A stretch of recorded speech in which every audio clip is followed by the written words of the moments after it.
Good morning students. हम पढ़ रहे थे संचार मॉडल्स, विभिन्न संचार मॉडल्स, और उसमें हमने कई मॉडल्स पढ़ लिए थे। कौन कौन से पढ़ लिए थे?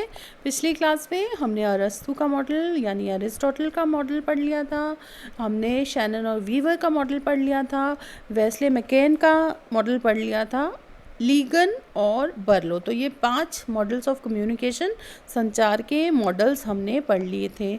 आज पढ़ते हैं हम नेक्स्ट छठा मॉडल। क्या है वो? सूपे मॉडल। सूपे ने दिया, इसलिए सूपे मॉडल इसका नाम हो गया, एसवी सूपे ने इसका दिया था। अब ये सूपे मॉडल में क्या क्या एलिमेंट्स हो जाते हैं इसको देखो आप।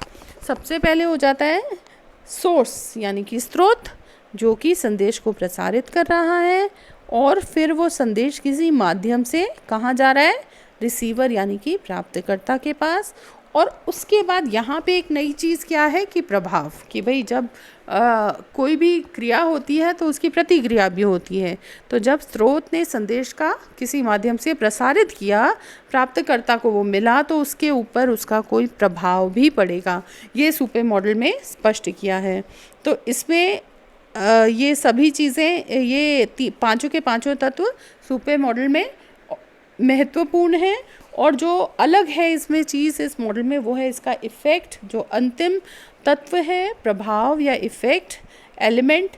तो ये एक जो इसको अलग बता देता है कि जिसमें संदेश की क्रिया के ऊपर ज़्यादा बल दिया गया है कि उसका इफ़ेक्ट क्या है, संचार का प्रभाव क्या होता है, वो परिवर्तन, सकारात्मक परिवर्तन की बात करेंगे हम, तो वो श्रोता के ऊपर उसका क्या प्रभाव पड़ रहा है, ये चीज़ इम्पॉर्टेंट हो जाती है। और श्रोता के ऊपर इस प्रभाव को लासवेल ने भी किया था, उसके ऊपर एम्फेसाइज़ किया था। लासवेल का भी मॉडल है जिसमें कि यही चीज़ें हैं कि संचारक है और संदेश है जो संचार माध्यम से प्रसारित हो रहा है, जो श्रोतागण तक या प्राप्तकर्ता तक पहुंच रहा है, और लास्ट में उस पर प्रभाव पड़ रहा है श्रोता के ऊपर। तो सूपे और लासवेल का और सूपे का जो मॉडल है वो मोर और लेस सेम ही है। तो ये नेक्स्ट मॉडल था जो इस प्रक्रिया में इम्पॉर्टेंट आ जाता है। अब अगला जो मॉडल है वो है रंजीत सिंह मॉडल।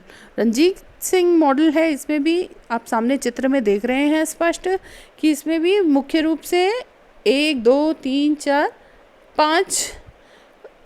5 प्रमुख तत्व हैं, लेकिन साथ में 2 चीज़ें और जुड़ी हुई हैं। एक एक करके हम देखते हैं तो टोटल 7 एलिमेंट्स आ जाते हैं, 7 तत्व हो जाते हैं। और ये क्या हो रहा है कि इसमें भी संकेतीकरण हो रहा है, जैसा कि पहले हमने बर्लो के मॉडल में देखा था। तो ये भी बर्लो मॉडल से काफ़ी मिलता जुलता ही है और उससे इंस्पायर्ड कह सकते हैं हम। और इसमें भी एनकोडिंग होगी, संदेश का संकेतीकरण भी होगा, और फिर उसकी डिकोडिंग भी होगी।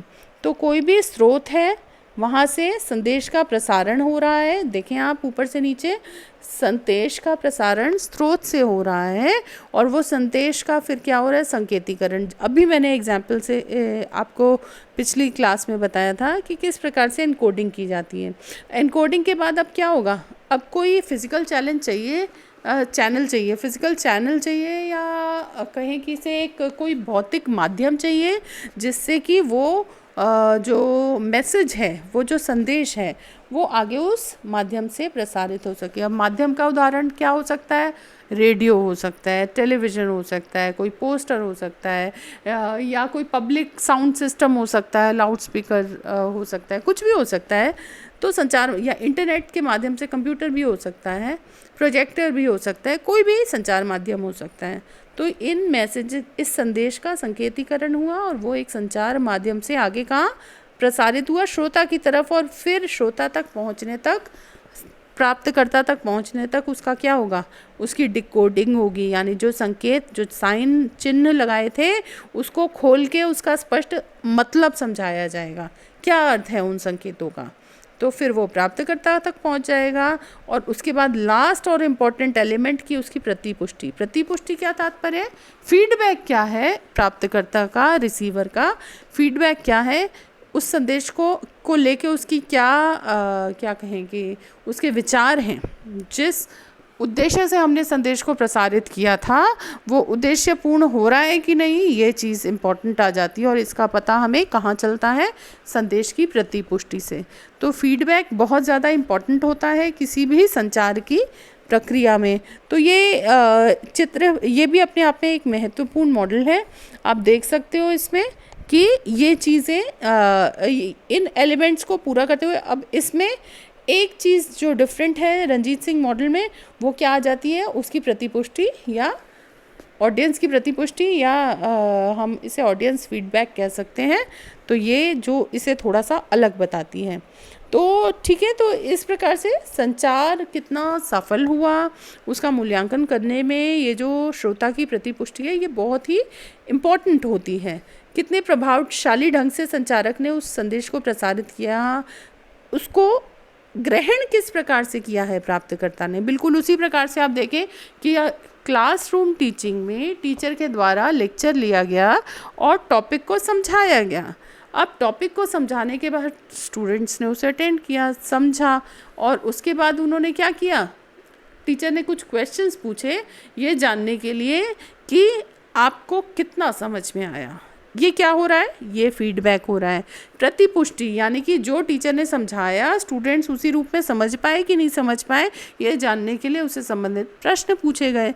इससे समझ में क्या आएगा। अब इसका क्या फ़ायदा है, इसका फ़ायदा ये है कि टीचर को ये पता लगेगा कि जिस लेवल पे मैं पढ़ा रहा हूँ, जो कंटेंट, जो विषय वस्तु मेरे लेक्चर का है, वो बच्चों को सरलता से समझ आ रहा है कि नहीं, जो मैं दे रहा हूँ वो बच्चे ग्रहण कर पा रहे हैं कि नहीं।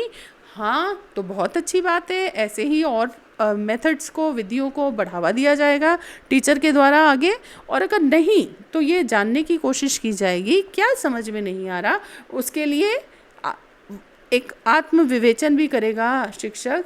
या हो सकता है कुछ बच्चों को समझ में आया, कुछ बच्चों को नहीं आया, तो ये भी एक इशू होता है कि आप सोचेंगे कि उसको क्यों नहीं आया समझ में, उसकी विवेचना करना भी बहुत ज़्यादा ज़रूरी है। तो इसलिए ऑडियंस का फीडबैक, प्रतिपुष्टि बहुत ही ज़्यादा ज़रूरी हो जाता है। तो इस प्रकार से ये प्रमुख तत्व हो गए, हमारे विभिन्न मॉडल्स हो गए जो अलग अलग हमने पढ़े हैं संचार की प्रक्रिया में।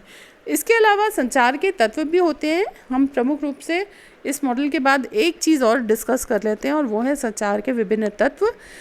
इन मॉडल्स में जिन तत्वों की बात कही है मोर और लेस उसी से उठाया हुआ है। 4 प्रमुख तत्व हैं। एक तो संचारक है, एक संदेश है, संचार माध्यम है और प्राप्तकर्ता है। 4 कौन कौन से? संचारक यानी कि कम्युनिकेटर, संदेश यानी कि मैसेज। इसकी स्लाइड नहीं बनी है लेकिन आप नोट कर सकते हैं ये पॉइंट्स जो मैं बता रही हूँ। तो संचारक यानी कि कम्युनिकेटर, संदेश यानी कि मैसेज, संचार माध्यम यानी कि कम्युनिकेशन चैनल, और लास्ट में प्राप्तकर्ता यानी कि रिसीवर और ऑडियंस। एक एक करके आगे अगले लेक्चर में मैं इसको एक्सप्लेन कर दूंगी क्या गुण होते हैं संचारक के, संदेश में क्या गुण होने चाहिए। इसके लिए एक अलग लेक्चर होगा जिसमें इसको हम अच्छे से स्पष्ट कर देंगे। तो धन्यवाद।